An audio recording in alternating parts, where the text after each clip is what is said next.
नमस्कार, आप देख रहे हैं सिटी सेंटर शो। मुंबई से मैं हूं पूजा भारद्वाज और शो की शुरुआत कर रहे हैं अलगाववादी अमृतपाल सिंह की खबर से, जिसे शनिवार के बाद से तमाम कोशिशों के बावजूद पंजाब पुलिस पकड़ने में कामयाब नहीं हो पाई है। बुधवार को उस बाइक को पुलिस ने बरामद किया जिससे अमृतपाल सिंह फरार हुआ था। सौरभ शुक्ला की रिपोर्ट आपको दिखाते हैं। पंजाब हरियाणा हाईकोर्ट से फटकार खाने के बावजूद अब तक पंजाब पुलिस अमृतपाल तक नहीं पहुंच सकी है। 18 तारीख को अपनी मर्सिडीज से उतरने के बाद जिस ब्रेजा कार से अमृतपाल भागा, उस ब्रेजा कार को पुलिस ने होशियारपुर से बरामद कर लिया। ब्रेजा कार से उतरकर जिस प्लेटिना मोटरसाइकिल में वो बैठा, उसे भी पंजाब पुलिस ने बरामद कर लिया है। मर्सिडीज छोड़ने के बाद इसी ब्रेजा गाड़ी में अमृतपाल सवार हुआ। ये ब्रेजा गाड़ी जिसका नंबर PB02 EE 3343 है, ये अमृतपाल के खास पप्पल प्रीत सिंह के नाम पर रजिस्टर्ड है। पप्पल प्रीत इसको चलाता था। पप्पल प्रीत अमृतपाल का कह लीजिए रीढ़ की हड्डी था। और इस ब्रेजा गाड़ी में अमृतपाल जब मर्सिडीज छोड़ करके भागा तो इसी ब्रेजा गाड़ी में बैठा हुआ था।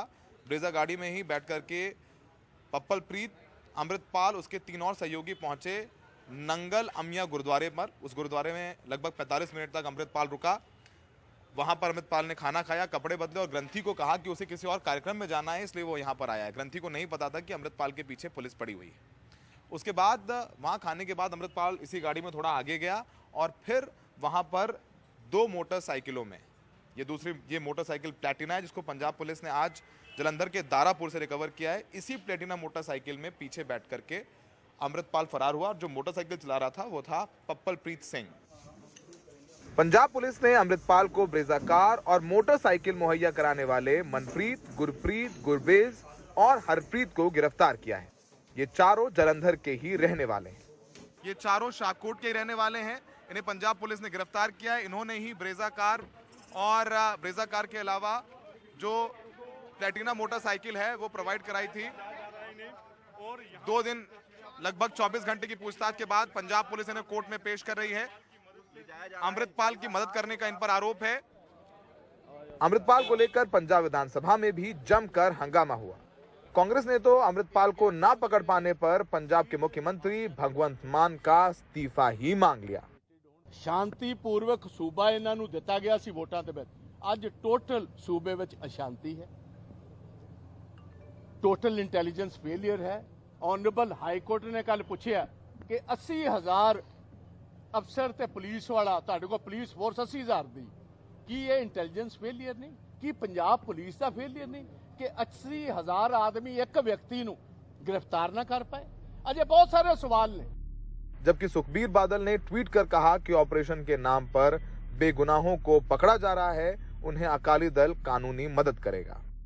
पुलिस का कहना है कि अमृतपाल लगातार अपना हुलिया और गाड़ियां बदल रहा है, इसलिए उसे पकड़ने में वक्त लग रहा है। और जितना वक्त पंजाब पुलिस को लगेगा अमृतपाल को पकड़ने में, उतना ही वक्त पंजाब की आम आदमी पार्टी सरकार को विपक्ष की आलोचना झेलना पड़ेगा। सहयोगी संजय कौशिक के साथ जलंधर से सौरभ शुक्ला, NDTV इंडिया। भारत सरकार ने नई दिल्ली स्थित ब्रिटिश उच्चायोग और ब्रिटिश उच्चायुक्त के आवास पर सुरक्षा घेरे में कमी की है। इस मामले पर ब्रिटिश उच्चायुक्त के प्रवक्ता ने बात करते हुए कहा कि वो सुरक्षा मामले पर टिप्पणी नहीं करते। क्या भारत सरकार ने यूके सरकार से जुड़ी इमारतों के सुरक्षा घेरे का स्पेशल कवर घटा दिया है? क्या लंदन में भारत के उच्चायोग के बाहर जो हुआ उसकी वजह से यूके के हाई कमिश्नर के घर के बाहर सुरक्षा में भी कटौती हुई है? जानकारी के मुताबिक कूटनीति में जैसे को तैसा का फॉर्मूला आजमाते हुए भारत सरकार ने नई दिल्ली स्थित ब्रिटिश उच्चायोग और ब्रिटिश उच्चायुक्त के आवास पर सुरक्षा में कमी कर दी है। इन दोनों जगहों के बाहरी गेट पर बैरिकेड्स लगे होते थे, जिनको बुधवार सुबह हटा दिया गया। इन बैरिकेड्स को सुरक्षा व्यवस्था का पहला घेरा माना जाता था। वैसे केंद्र सरकार का कहना है कि समय समय पर सुरक्षा की समीक्षा होती है और उसके हिसाब से ही सुरक्षा घेरा बढ़ाया या घटाया जाता है। उधर ब्रिटिश हाई कमीशन से जब ये सवाल पूछा गया तो उनका जवाब था कि सुरक्षा से जुड़े हुए मुद्दों पर वो कुछ कहना पसंद नहीं करते।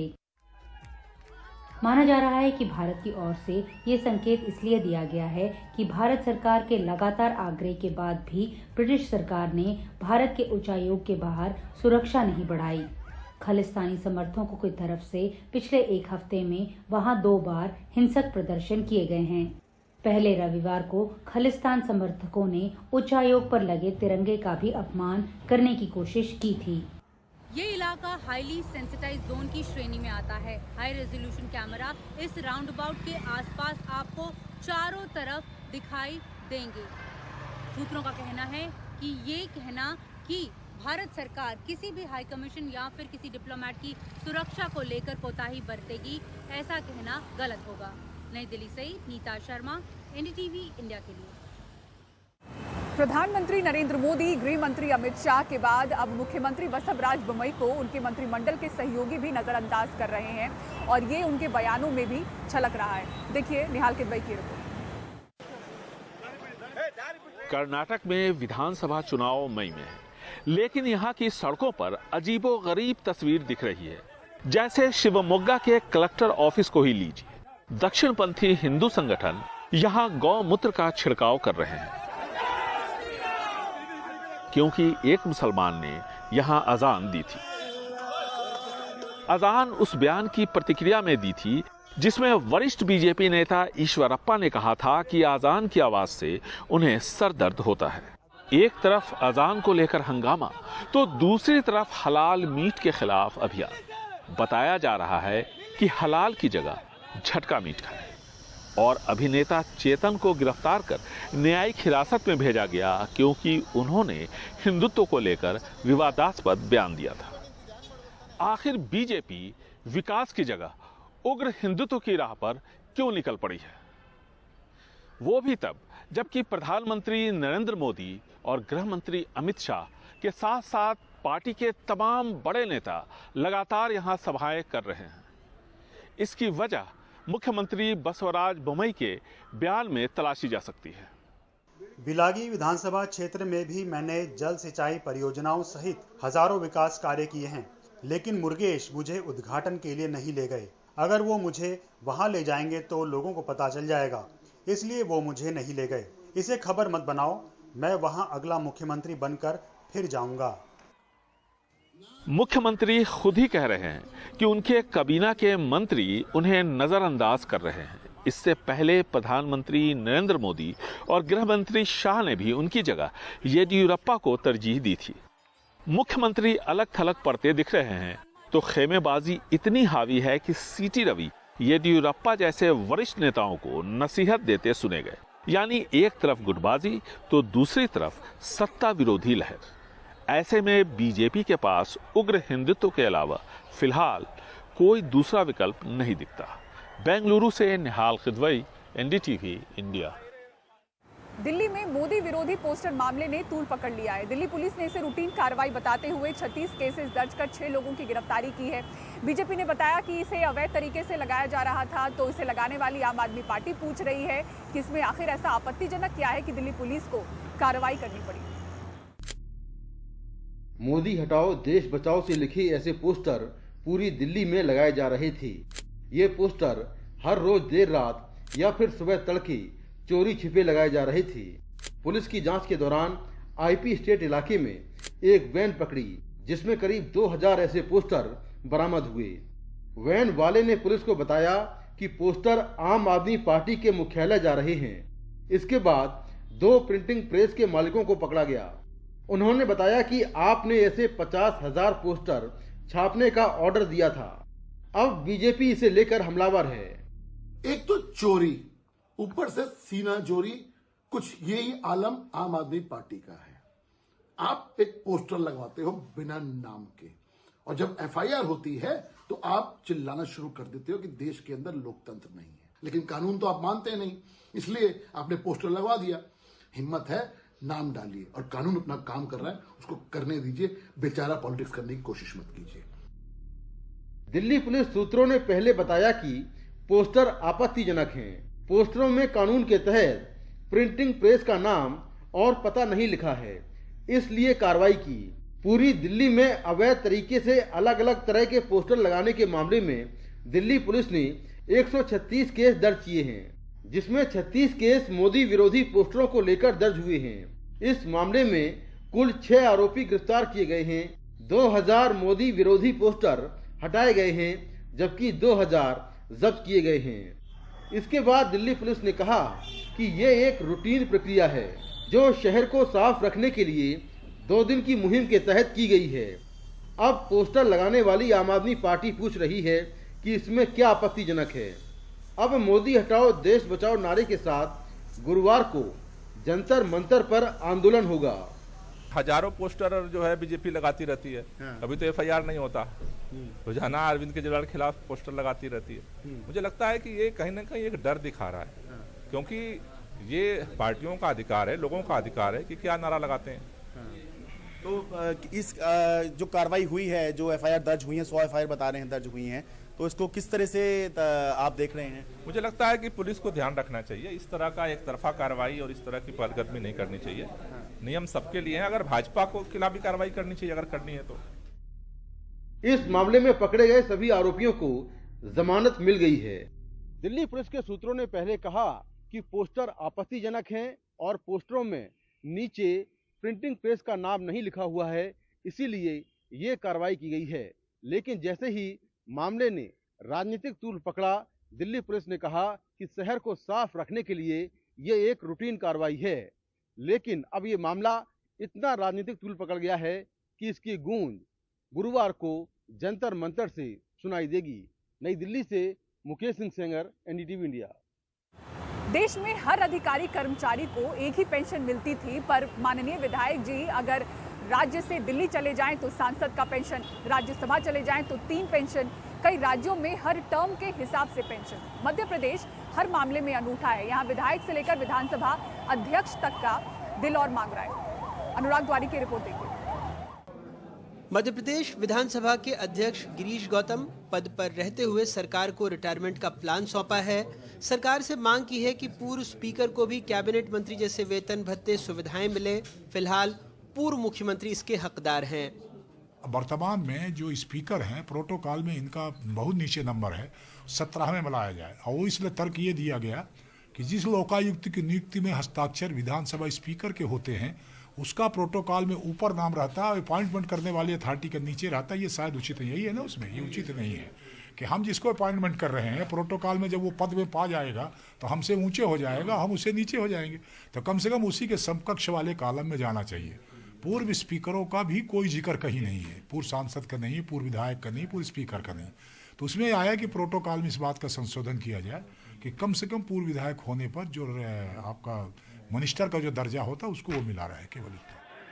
राज्य के संसदीय इतिहास में पहली बार किसी स्पीकर ने अपने रिटायरमेंट के प्लान को लेकर ऐसा प्रस्ताव दिया है। प्रस्ताव स्वीकार होने पर बीजेपी से पूर्व स्पीकर डॉक्टर सीतासरण शर्मा, कांग्रेस से पूर्व स्पीकर डॉक्टर एनपी प्रजापति को भी ये सुविधाएं मिलेगी। दोनों फिलहाल विधायक हैं। प्रस्ताव के तहत 10,000 किलोमीटर की यात्रा का रेलवे कूपन, 1 गाड़ी 2 ड्राइवर और स्टाफ, 350 लीटर ईंधन, स्वास्थ्य सेवा, वेतन भत्ते और दूसरी सुविधाएं मिलाकर लगभग 2 लाख रुपए महीना मिलेगा।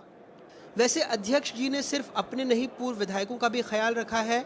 हाल में पूर्व विधायकों के सम्मेलन में 300 नेता पहुंचे। मांग आई पूर्व सांसदों विधायकों को प्रोटोकॉल सूची में शामिल किया जाए। दिल्ली के एमपी भवन में साल में 30 दिन तक रुकने की व्यवस्था हो, फिलहाल 13 दिन है। पेंशन राशि न्यूनतम 60,000 रुपए की जाए। विधायक विश्राम गृह में 25 कमरे आरक्षित हों। कुछ उनको वृद्धि कर दी जाए, ये आग्रह किया है।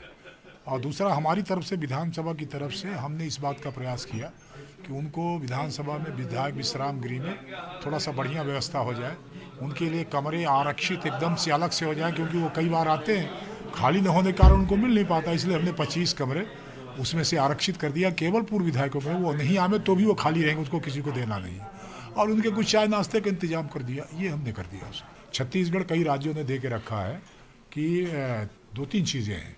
एक तो पूर्व सांसद हो जाता है तो उसका कहीं नाम उल्लेख नहीं रहता। प्रोटोकॉल बना जिसमें 34 कॉलम है, तो उसमें से किसी कॉलम में पूर्व सदस्य का कहीं नामो निशान नहीं है। इसलिए हमने सदस्य सुविधा समिति से ये निर्णय करा करके, निर्णय जो हुआ है उनका, कि पूर्व सांसदों को भी 33वें नंबर पर शामिल किया जाए और जो पूर्व विधायक है उनको भी 34वें नंबर पर शामिल किया जाए। वैसे मध्य प्रदेश सरकार 450 से अधिक पूर्व विधायकों की पेंशन पर सालाना 21 करोड़ रुपए खर्चती है। पूर्व विधायकों को हर माह 35,000 रुपये पेंशन मिलती है। हर दूसरे कार्यकाल में 800 रुपये की बढ़ोतरी होती है। इसके बाद वो जितने कार्यकाल पूरे करते हैं उनकी पेंशन में हर बार 4,000 रुपये की बढ़ोतरी हो जाती है। दिल्ली में लोकसभा पहुंचने पर डबल, राज्यसभा चले गए तो तीनों पेंशन के हकदार। सदन में एक सवाल के लिखे जवाब में सरकार ने साफ कर दिया कि उनका पुरानी पेंशन पर लौटने का कोई इरादा नहीं है। वैसे भी 30-32 साल की नौकरी के बाद एक सरकारी कर्मचारी को न्यूनतम 9,000 रुपये पेंशन मिल जाती थी। एनपीएस में वो 500 रुपये के आसपास है, जबकि एक माननीय अगर एक भी दिन इस सदन के अंदर बैठे तो उसे 35,000 रुपये मिलना तय है। कई विधायक तो ऐसे हैं जो दिल्ली जा पहुंचे हैं और उन्हें एक नहीं, दो नहीं, बल्कि 3-3 पेंशन मिल रही है। बावजूद इसके इस सदन के सारे माननीय, पूर्व माननीय और अध्यक्ष भी चाहते हैं कि उन्हें पुरानी पेंशन मिले, ज़्यादा और ज़्यादा। ऐसे में पता नहीं सरकार अपने साथियों के एनपीएस के फायदे क्यों नहीं समझा पाई और कर्मचारियों को समझाने पर आमादा है। भोपाल से अपने कैमरा सहयोगी रिजवान खान के साथ अनुराग द्वारी, एनडीटीवी इंडिया। बेमौसम बरसात और ओलावृष्टि से उत्तरी और मध्य भारत के कई राज्यों में किसानों के गेहूं, सरसों समेत कई तरह की फसलें बर्बाद हुई हैं। अब किसानों को सरकार से मुआवजा चाहिए। पश्चिमी उत्तर प्रदेश के मोदी नगर से हिमांशु शेखर की ये ग्राउंड रिपोर्ट देखिए। मोदी नगर के गदाना गांव के किसान महेंद्र सिंह अपनी गिरी हुई गेहूं की फसल से हुए नुकसान का जायजा ले रहे हैं। अगले 3 हफ्ते में वो गेहूं कटाई की तैयारी कर रहे थे, लेकिन बेमौसम बरसात और ओला गिरने से काफी फसल बर्बाद हो गई। मोदी नगर के गदाना गांव में ये महेंद्र सिंह की खेत है। करीब 1 एकड़ की खेत है जहां पर उन्होंने गेहूं की बुआई की थी।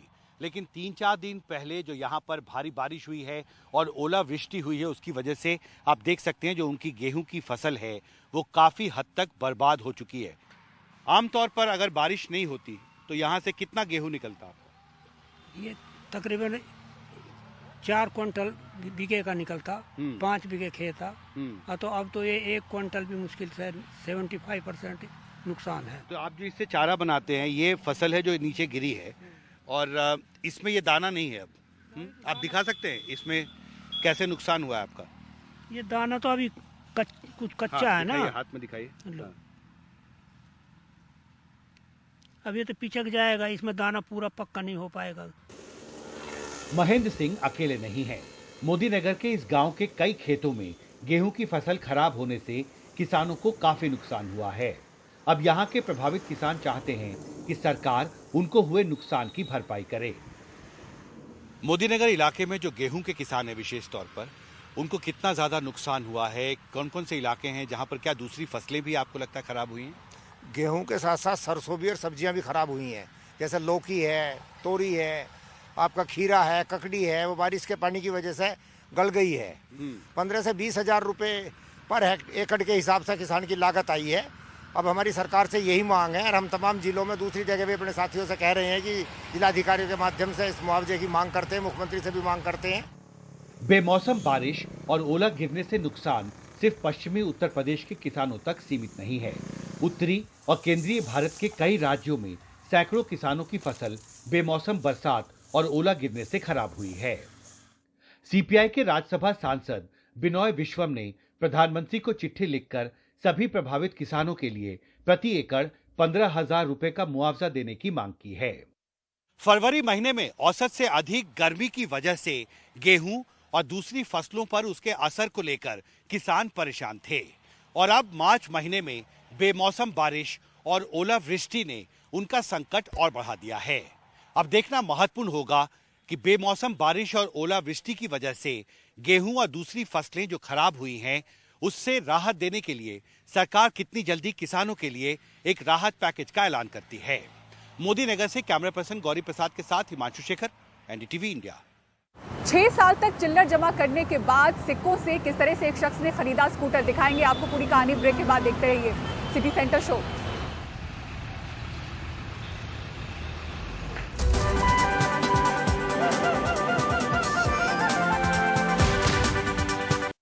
और अब आइए आपको दिखाते हैं कैसे शख्स की कहानी जिसने स्कूटर खरीदने के लिए 6 साल तक चिल्लर जमा किए और जब सिक्के इकट्ठा हो गए तो बोरी में भरकर वो स्कूटर खरीदने के लिए गया।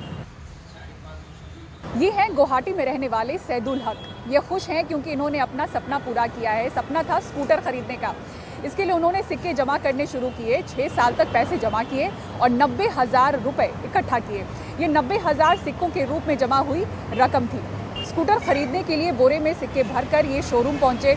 शोरूम के मालिक का कहना है कि जब उन्हें पता चला कि कोई 90,000 के सिक्के लेकर स्कूटर खरीदने आया है तो उन्हें खुशी हुई, क्योंकि ये कुछ अलग था। शोरूम के मालिक ने कहा कि उन्हें पूरी उम्मीद है कि एक दिन ये शख्स कार भी खरीदेगा।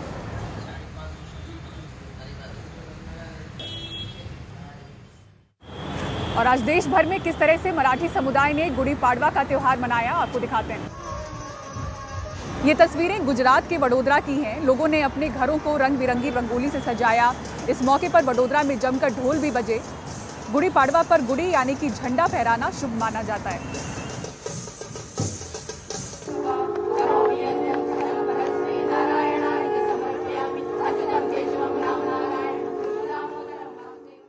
और सिटी सेंटर शो में फिलहाल इतना ही। पूरी टीम को दीजिए इजाजत। खबरों के लिए देखते रहें NDTV इंडिया। नमस्कार।